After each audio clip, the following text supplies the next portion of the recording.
నమస్కారం ఘంటారావానికి స్వాగతం. ముందుగా ప్రధానాంశాలు.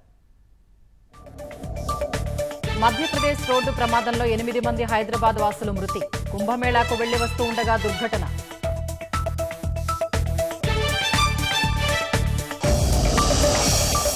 గిరిజనుల జీవన ప్రమాణాల పెంపునకు కృషి చేస్తామన్న సీఎం.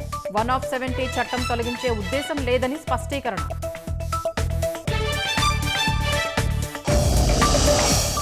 ప్రజల సమస్యలు అధికారులు ఓపిగ్గా వినాలన్న చంద్రబాబు. అప్పుడే ప్రభుత్వానికి మంచి పేరు వస్తుందని సూచన.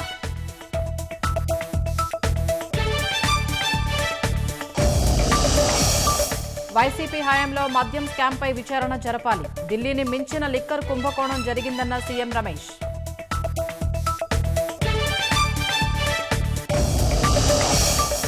భారత్ తనతో పాటు ప్రపంచ వృద్ధిని నడిపిస్తోందన్న ప్రధాని. సౌర ఉత్పత్తిలో 3వ అతిపెద్ద దేశంగా నిలిచిందని వెల్లడి.